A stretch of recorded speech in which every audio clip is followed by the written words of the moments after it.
नमस्कार शेतकरी बंधूंनो. एकात्मिक कीड व्यवस्थापन, इंटिग्रेटेड पेस्ट मॅनेजमेंट म्हणजेच IPM या संदर्भात आपण एकात्मिक कीड व्यवस्थापनेचं महत्त्व काय आहे या संदर्भात गेल्या वेळेस संवाद साधला होता.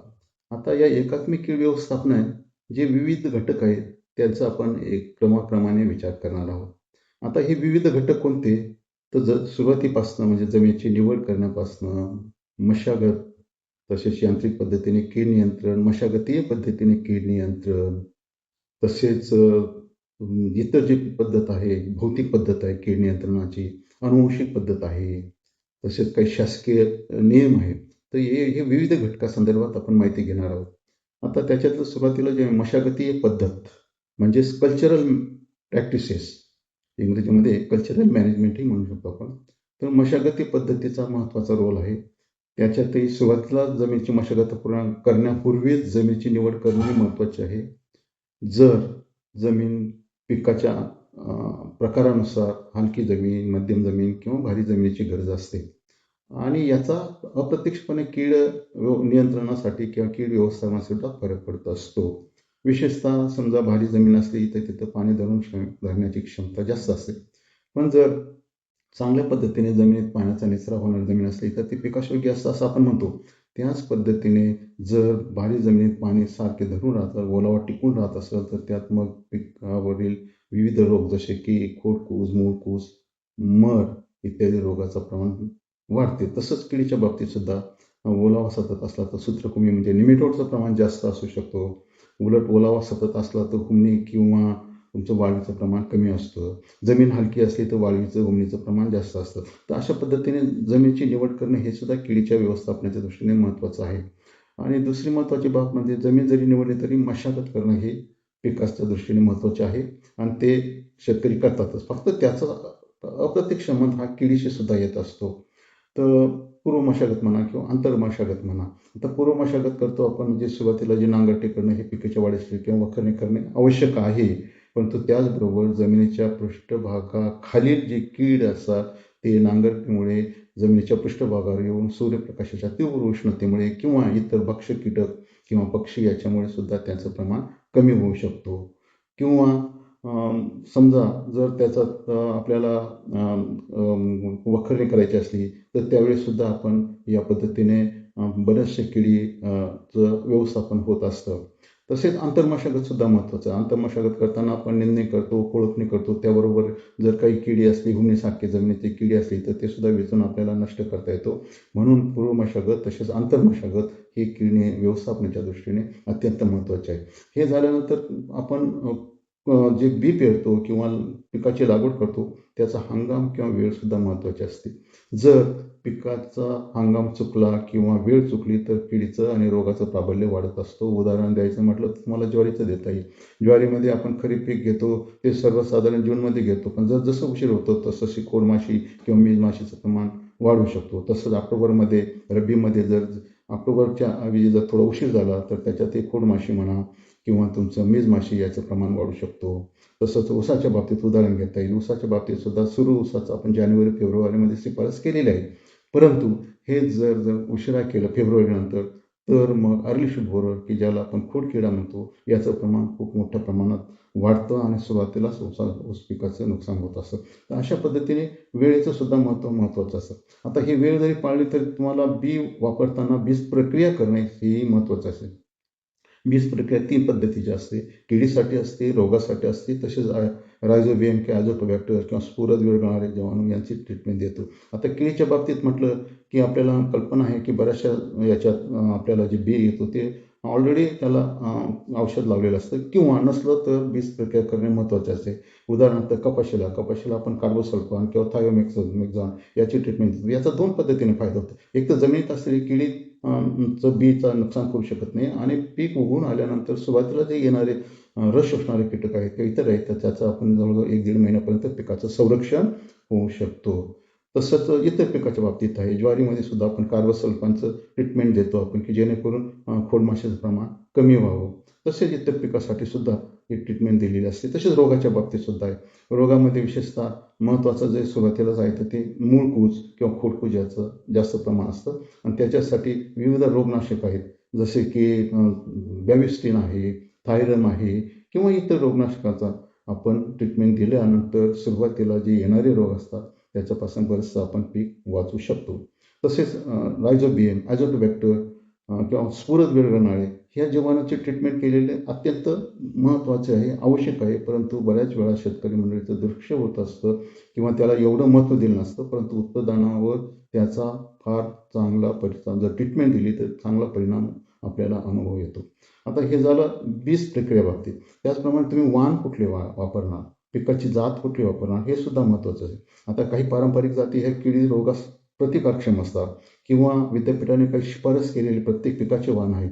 तर त्या दृष्टीने आपल्याला जे प्रतिकारक्षम जात आहेत किंवा वाण आहेत त्याची लागवड करणं महत्त्वाचे आहे. फळबागाच्या बाबतीत सुद्धा आपल्याला माहीत आहे की आपण रोस्टॉक वापरतो, आपण ज्याला खुंटवाण म्हणतो आपण, मोसंबी म्हणा, द्राक्ष म्हणा. तर याच्यासाठी जर खुंटवाण जर चांगलं असलं, रोस्टॉक चांगला असला तर नक्कीच कीड किंवा रोगाला ते फळझाड प्रतिकार करू शकतो. तर हे झाले वाणाच्या बाबतीत कोणतं वाण. आता याच्यानंतर तुमचं खत आणि पाण्याचं नियोजन महत्त्वाचं असतं. आता खताचं महत्त्व म्हणजे आपल्याला कल्पना आहे की सर्वसाधारण सेंद्रिय खत, FIM म्हणा, शेणखत म्हणा, गांडूळ खत म्हणा, हे जर जमिनीत जास्त व्यवस्थित योग्य प्रमाणात असलं तर त्याच्यामुळे जमिनीतील सेंद्रिय कर्ब किंवा ऑर्गॅनिक कार्बनचं प्रमाण वाढतं आणि पीक सुरुवातीला जोमाने वाढू शकतं आणि त्याच्यामुळे साहजिकच पिकाची प्रतिकारक्षमतेही वाढत असते. तर त्याच पद्धतीने आपण इतर सुद्धा गोष्टी करू शकतो की जेणेकरून आपण उदाहरण द्यायचं म्हटलं की आपण जे खतं वापरतो त्याच्या वेळी ठरलेले असतात. सर्वसाधारण सुरुवातीला आपण शेणखत किंवा सेंद्रिय खत देतो, सुपर फॉस्फेट देतो, पोटॅश देतो.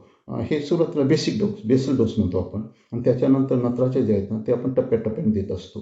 परंतु हे जर नत्राचं प्रमाण जर जास्त झालं तर पिकाची वाढ जोरात होऊन त्याला आपण इंग्रजीमध्ये व्हिगर म्हणतो, ही वाढल्यानंतर की त्याच्यावरती मावा किंवा इतर रस शोषणाऱ्या किडीचा प्रादुर्भाव वाढू शकतो आणि त्याच्यामुळे ज्याला आपण म्हणतो ज्युडिशियस यूज ऑफ फर्टिलायझर्स हे शिफारस केल्याप्रमाणेच दिले तर नक्कीच आपण किडी आणि रोगापासून पिकाचं काही प्रमाणात संरक्षण करू शकतो. त्याचप्रमाणे पाण्याचं नियोजन करणं सुद्धा महत्त्वाचं आहे. आज अलीकडे बघतो आपण ठिबक पद्धती बऱ्याच ठिकाणी झालेली आहे, पण त्यालाही प्रमाण ठरलेलं असते. दिवसातून किती वेळा द्यायचं किंवा किती तास द्यायचं किंवा अल्टरनेट दिवसाला द्यायचं हे ठरलं असतं. जर सतत जमीन ओलावा असला तर साहजिकच रोगाचं प्रमाण वाढतं, मूळकूज वगैरे, फुडकूज वगैरे. किंवा जर सतत ओलावा असला तर सूत्रकृमी म्हणजे निमॅटोडचं प्रमाण वाढू शकतं, उलटं होऊ शकतं. जर सतत ओलावा असला तर कदाचित हुमणी आणि तुमचं वाढीचं प्रमाण कमी होऊ शकतं. तर या पद्धतीने पाण्याचं नियोजनसुद्धा करणं महत्त्वाचे आहे. याच्यानंतर पुढचा प्रश्न आहे तो हा पिकाची फेरपालट करणं, ज्याला आपण रोटेशन म्हणतो. कारण प्रत्येक किडीचे हे यजमान ठरलेले असते, पण तीच यजमान पीक जर सतत आपण त्याच ठिकाणी घेत असलं तर नक्कीच किडीची तीव्रता वाढत जाते. किंवा त्याच कुटुंबातील समजा कपाशीच आहे तर कपाशीऐवजी आपण भेंडी घेतलं तर सर्वसाधारण भेंडीची आणि कपाशीची बोंडाळी सारख्याच असतात. त्याच्यामुळे साहजिकच त्या किडींना सर्व्हायवल किंवा जिवंत राहण्याची संधी मिळते आणि परत मग आपण कपाशी घेतली की परत त्याच कपाशीचं प्रमाण वाढू शकतो. म्हणजे याच्या दृष्टीने रोटेशनचं फार महत्त्वाचं आहे. कुठलेही घ्या तुम्ही आणि शक्यतो सूत्रकृमीच्या बाबतीत तर हे अत्यंत महत्त्वाचे आहे. जर आपण एकाच ठिकाणी सारखं भाजीपाला घेत असलं तर मुळावर गाठी करणारी सूत्रकृमी आहे किंवा इतर सूत्रकृमीचं प्रमाण वाढू शकतं. म्हणून शक्यतो आपण रोटेशन किंवा फेरपालट ठरताना तृणधान्याचे पीक, कडधान्य किंवा नगदी पीक आणि भाजीपाला असे रोटेशनमध्ये ठरतो की जेणेकरून त्या किडींना तिथं जिवंत राहण्याची किंवा सुप्तावस्थेत राहण्याची यजमान वनस्पती मिळू नये म्हणून रोटेशन किंवा फेरपालटीचे पीक करणं हे जमिनीची सुपीकताही च्या दृष्टीनेही महत्त्वाचे आहे आणि कीड रोगाच्या व्यवस्थापनाच्या दृष्टीनेही महत्त्वाचे आहे. तसेच आपण मिश्र पीक म्हणतो. आता मिश्र पीक घेण्याचा उपयोग तर आहेच, प्रश्नच नाही की समजा एखाद्या पिकावरती एखादी कीड आली, जर ते पीक व्यवस्थित आलं नाही तर कमीत कमी आपण इतर, कारण कसं की किडीचंही यजमान ठरलेलं असते, तर ठराविक पिकावरती येणार ते म्हणजे येणार. मग आपण मिश्र पीक घेतलं तर एक पिकाचं जरी नुकसान झालं तरी आपल्याला आर्थिक पद्धतीने काही प्रमाणात भरपाई होऊ शकतं. हा आर्थिक निकष झाला तर त्याचबरोबर कीड नियंत्रणाच्या दृष्टीने वनस्पतीचे यजमान ह्या ज्या आहेत किडीसाठी तर हे वेगवेगळे असतात. त्याच्यामुळे एका पिकावर आलेल्या दुसऱ्या पिकावर येतील असे नाही. आणि याच्या उलट काही वेळा आपण काय करतो की दुय्यम पीक घेतो. दुय्यम पीक घेण्याचं आता आपल्याला माहिती आहे पारंपरिक पद्धतीने आपण बघतो की बऱ्याच वेळा बाजरीमध्ये म्हणा किंवा कुठल्याही पिकामध्ये भुईमूग वगैरे आपण मिश्र पीक असतं. तर ते हे दुय्यम पीक म्हणून असतो, की याचा उपयोग असा असतो, की त्याच्यामुळे कमीत कमी एक पिकापासून किंवा सापळा पीक पद्धतीने किडी त्या ठराविक पिकाकडे आकर्षित होऊ शकतात. उदाहरण द्यायचं म्हटलं, की तुम्हाला फुलकोबी किंवा पानकोबीचं देता येईल. तर याच्यात शिफारस केलेली आहे, की सर्वसाधारण 25 ओळी जर तुम्ही कोबीच्या घेतलं, तर त्याच्यात 2 ओळी मोहरीच्या घेतल्या, म्हणजे जेणेकरून मोहरी हे एक सापळा पीक होऊन तुमचे मावा म्हणा किंवा ठिपक्याचा पतंग म्हणा, चौकोनी पतंग, चौकोनी ठिपक्याचा पतंग, तर त्याला आपण इंग्रजीमध्ये लिप इटिंग कॅटरपिलर म्हणतो किंवा डायमंड बॅक म्हणतो. तर हे त्याच्यामुळे परावृत्त होऊन फ्लॉवर कोबीचे संरक्षण किंवा किडीपासून काही नियंत्रण संरक्षण करू शकतो.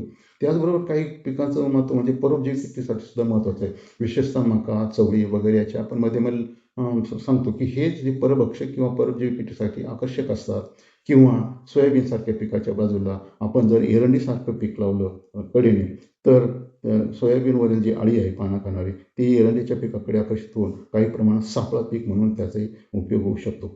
याचबरोबर एक जमिनीची स्वच्छता करणं हेही महत्त्वाचं आहे. विशेषतः जमिनीत इतर जे तणं असतात, ते सुद्धा काही किडींना यजमान म्हणून उपयोगी होऊ शकतात.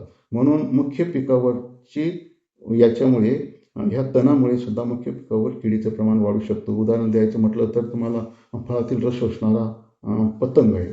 तर याच्यावरती हे कसं आहे, की वाईल्ड क्रीपर्स ज्याला आपण वेलीवर्गीय म्हणतो, जर आजूबाजूला असलं तर त्याची ते बाकीच्या अवस्था पूर्ण होऊन फळात फक्त पतंग हा मोसंबी किंवा डाळिंब या फळबागावरती येऊन नुकसान करू शकतो.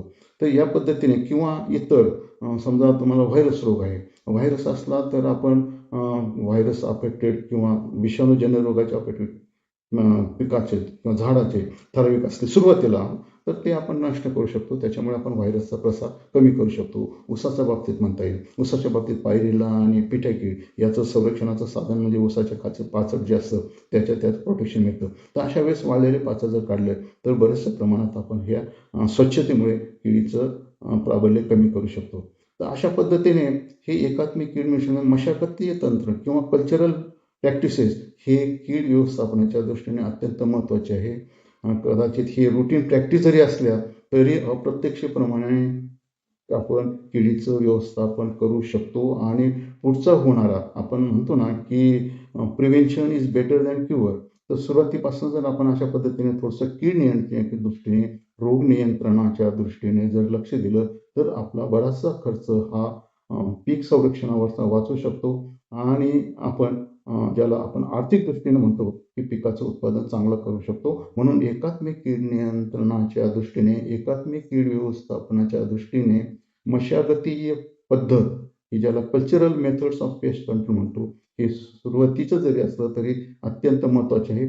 याच्यानंतर जे वेगवेगळे घटक आहेत त्याचा आपण आता वेळोवेळी संवाद साधणार आहोतच आणि म्हणूनच इथेच थांबतो. धन्यवाद.